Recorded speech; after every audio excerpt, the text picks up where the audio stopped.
नमो बुद्धाय दोस्तों। राइट पथ YouTube channel में आपका दिल से स्वागत है। एक बार गौतम बुद्ध अपने आश्रम में अपने सभी शिष्यों को शिक्षा दे रहे थे कि दुनिया की सबसे तेज छुरी हमारी जबान है और दुनिया के सबसे खतरनाक हथियार हमारे शब्द है, जो बिना किसी का खून बहाए लोगों को अंदर ही अंदर मार सकते हैं। हमारे शब्द हमारी ताकत हो सकते हैं, लेकिन यह हमारी सबसे बड़ी कमजोरी भी हो सकते हैं अगर हमें नहीं पता कि कब, कहां और क्या और कितना बोलना है। यदि हम सही समय पर सही इरादे के साथ सही शब्दों का प्रयोग करते हैं तो यह हमें एक सफल व्यक्ति बनाता है। लेकिन अगर हम सही समय पर सही इरादे से सही शब्दों का इस्तेमाल नहीं करते तो यह हमारे जीवन को नर्क से बदतर बना सकता है। तो दोस्तों, आज की स्टोरी के माध्यम से मैं आपको बताने वाला हूं कि चुप रहकर कैसे हम अपने जीवन को बदल सकते हैं। आपको चुप रहने की शक्ति का एहसास इस वीडियो में होने वाला है। वीडियो शुरू करने से पहले कमेंट बॉक्स में नमो बुद्धाय लिखकर वीडियो को लाइक जरूर करें। तो चलिए शुरू करते हैं इस कहानी को। जापान में एक बहुत ही प्रसिद्ध बौद्ध भिक्षुक रहा करते थे। उनका नाम रिसाई था। रिसाई अकेले रहते थे। दुनिया के शोर शराबे से दूर जंगल में वो रहते थे और वह बड़े ही ध्यानी और प्रभुभक्त व्यक्ति थे, इसलिए वह पूरे जापान में बहुत अधिक प्रसिद्ध थे। एक दिन एक राजकुमार रिसाई के पास आया और बोला, हे प्रिय भिक्षु, मैं हमेशा थका हुआ, निराश और परेशान महसूस करता हूं। मेरा मन बहुत अशांत रहता है। हालांकि मेरे पास सब कुछ है, दौलत, शोहरत, सुख सुविधाएं जो हर व्यक्ति चाहता है या पाने की इच्छा करता है, लेकिन फिर भी मेरे अंदर इतनी अशांति और चिंता क्यों है?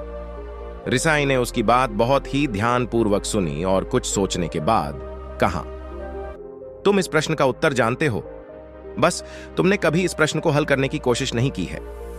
रिसाई ने आगे कहा, मैं एक रिसर्च करना चाहता हूं, क्या तुम मेरा साथ उसमें दोगे? इस रिसर्च के बाद तुम्हारे जीवन में किसी भी तरह की अशांति और चिंता नहीं रहेगी। ये बातें सुनकर राजकुमार बहुत हैरान था। उसने रिसाई से कहा, बताइए, मुझे क्या करना होगा? अपने मन की शांति के लिए मैं कुछ भी करने को तैयार हूं। राजकुमार की इन्हीं बातों को सुनकर भिक्षु ने कहा, तो फिर आप अगले 15 दिन के लिए मेरे आश्रम में रहोगे और एक सामान्य व्यक्ति की तरह अपना जीवन व्यतीत करोगे, और इन 15 दिनों में तुम अकेले और चुपचाप रहोगे, जितना हो सके कम बोलोगे। राजकुमार उस भिक्षु की बातें सुनकर सहमत हो गया। पहले दिन राजकुमार को लगा कि उसका मन सामान्य से अधिक अशांत और विचलित है। उसके मन में तरह तरह के विचार आ रहे हैं और वह आम लोगों की तरह जीवन जीने में असहज महसूस कर रहा है। उसे अंदर से बोलने की इच्छा हो रही थी, लेकिन वह चुपचाप रहा। उसके मुंह से एक भी शब्द नहीं निकला, बस वह चुपचाप बैठा रहता। लेकिन रात होते होते उसे अंदर ही अंदर शांति का अनुभव होने लगा। उसके लिए यह अनुभव अजीब था। वह खुद से पूछ रहा था कि वह अंदर ही अंदर इतना खुश क्यों है और उसकी आंतरिक बेचैनी और चिंता कम क्यों होने लगी है। अगले दिन राजकुमार अकेला चुपचाप बैठा रहा और वह प्रकृति को निहार रहा। वह पौधों को, फूलों को, आकाश में उड़ रहे पक्षियों को, वह अपने जीवन में पहली बार यह अद्भुत दृश्य महसूस कर रहा था कि उसके पास कितनी सुंदरता है। वह दिन भर प्रकृति की सुंदरता को निहारता रहता और उसकी ताजगी को महसूस करता रहता।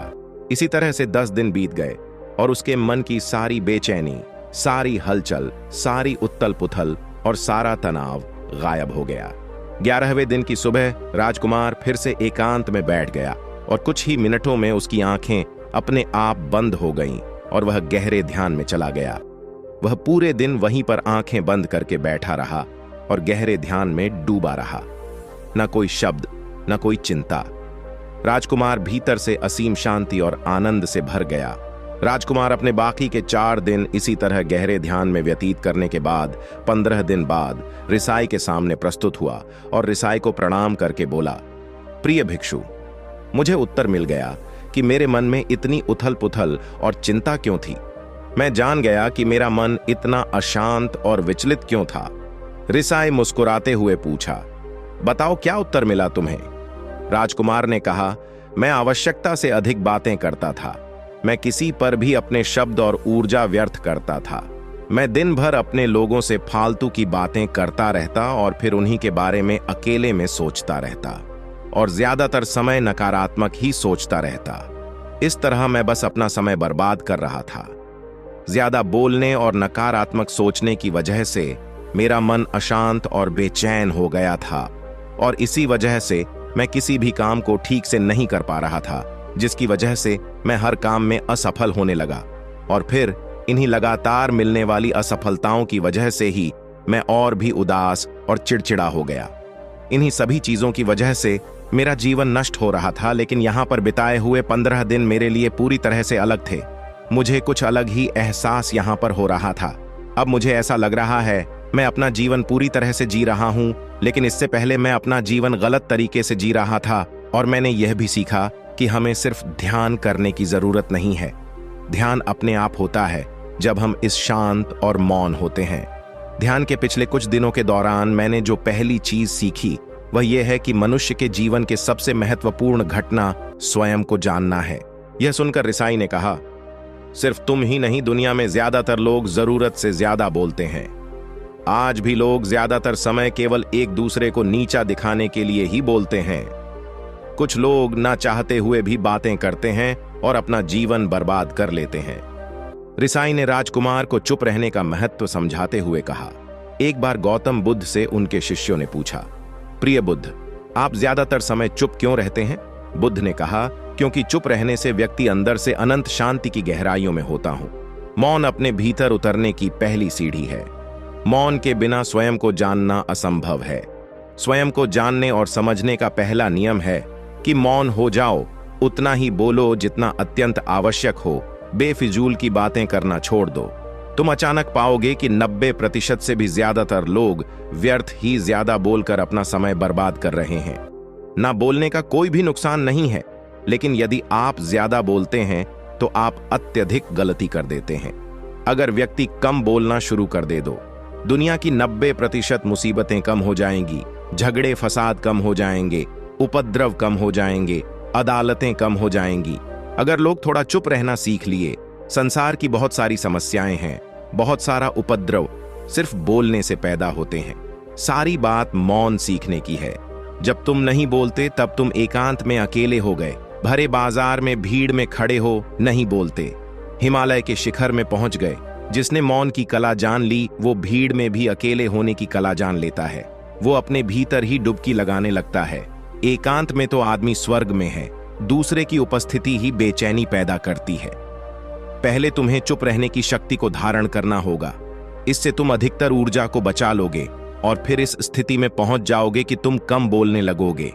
अगर तुम किसी के यहां पर जा रहे हो और परेशान हो जाओ तो ऐसे में उचित है कि आंखें बंद कर लो और अपने में खो जाओ। वहां से आपको ताजगी महसूस होगी, क्योंकि तुम्हारे अंदर ही जीवन का वो स्रोत छिपा हुआ है, वह किसी दूसरे में नहीं है।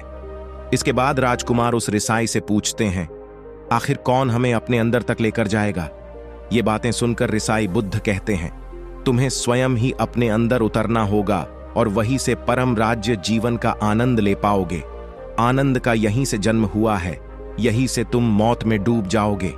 यही तुम्हारा सूरज उदय होगा और यहीं से अस्त होगा। इसी प्रकार तुम बार बार डुबकी लगाओ। जब भी तुम डुबकी लगाकर लौटोगे वहां से तुम पाओगे फिर ताजगी भरी जीवन की नई संपदा मिलेगी। इस नई शक्ति के जन्म होने से तुम्हारी थकान गई, उदासी गई, चिंता गई। जैसे कोई स्नान करके लौटता है तो शरीर शीतल हो जाता है, शांत हो जाता है, ऐसे ही जब कोई भीतर से साफ होकर वापस आता है, मौन में स्नान करके लौटता है, तो समस्त अस्तित्व, समस्त व्यक्तित्व शांत और मौन हो जाता है, आनंदित हो जाता है। जब तुम आंतरिक मौन की उस पराकाष्ठा पर पहुंच जाओगे, तब तुम पाओगे कि बोलने से भी तुम्हारा मौन खंडित नहीं होता, वो बना ही रहता है। उसकी एक अंतर्धारा लगातार तुम्हारे भीतर बहती रहती है। तुम बोलते तो हो, तुम शब्द का उपयोग भी करते हो, लेकिन वो तुम्हारे मौन को खंडित नहीं कर पाती। एक बार गहरे मौन में स्थिर हो जाओ, फिर तुम्हारी वाणी में भी मिठास आ जाएगी। तुम्हारा बोलना संगीत पूर्ण होगा, तुम्हारा बोलना सत्य होगा। तुम बोलोगे तो दूसरों पर भी शीतलता छा जाएगी। जैसे ही तुम अंदर से चुप होते हो, तुम इतने शक्तिशाली होने लगते हो कि समाज की निर्भरता तुम छोड़ने लगते हो और तुम्हारे जीवन में एक मस्ती आती है जो केवल दीवानों के जीवन में होती है। तुम्हारे चेहरे पर एक नई रौनक आ जाती है, तुम्हारी आंखें किसी अमृत के समान हो जाती हैं और तुम अनंत शांति के समुद्र में डूबने लगते हो। इतना कहकर भिक्षु रिझाई ने अपनी बात खत्म की और वो मौन में चले गए। राजकुमार उनका धन्यवाद कर कर अपने महल में चला गया। दोस्तों, आपने भी अनुभव किया होगा कि बहुत ज्यादा बात करने से दिमाग अशांत हो जाता है, जिससे हम अपने दिमाग पर नियंत्रण खो देते हैं और साथ ही अपना ध्यान भी खो देते हैं। जो लोग बहुत ज्यादा बोलते हैं उनके पास किसी एक काम पर ध्यान केंद्रित करने की काबिलियत नहीं होती। वो अपने किसी भी लक्ष्य पर पूरी तरह से केंद्रित नहीं कर पाते। अगर हमारा दिमाग एक जगह केंद्रित नहीं है तो हम जीवन की सच्चाई नहीं समझ पाते और ना ही मनचाही सफलता कभी हासिल कर पाएंगे।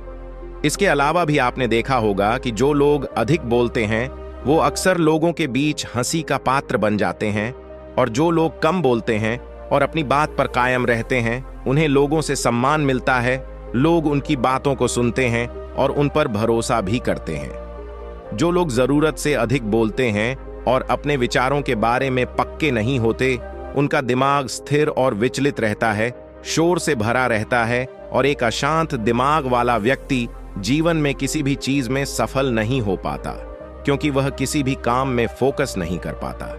यदि किसी व्यक्ति को यह पता है कि उसे कब, कहां और क्या बोलना है, तो वह व्यक्ति सच में बहुत बुद्धिमान है, और ऐसा व्यक्ति जहां भी जाता है उसका व्यक्तित्व आकर्षण का केंद्र बन जाता है और वह जो कुछ भी करता है उसमें सफल अवश्य होता है।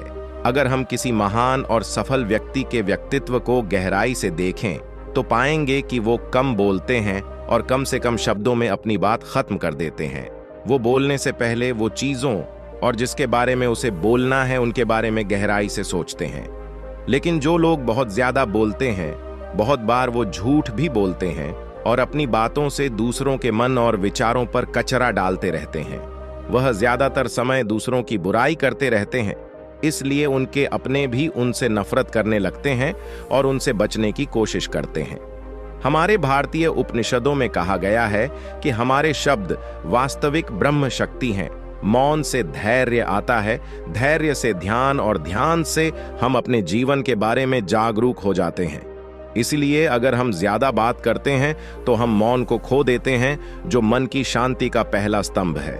दोस्तों, आज से हम भी चुप रहने का अभ्यास अवश्य करेंगे।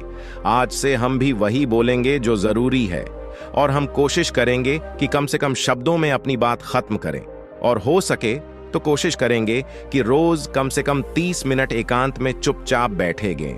और मुझे पूरा विश्वास है कि इससे हम सबके अंदर एक सकारात्मक बदलाव जरूर आएगा। इसी के साथ इस वीडियो को खत्म करते हैं। दोस्तों, उम्मीद करता हूं आपको इस कहानी से एक अच्छी सीख मिली होगी। ये कहानी आपको कैसी लगी हमें कमेंट बॉक्स में कमेंट करके जरूर बताएं, और साथ ही इस कहानी को अपने दोस्तों के साथ जरूर शेयर करें ताकि उन्हें भी इस कहानी से कुछ सीखने को मिल सके। धन्यवाद।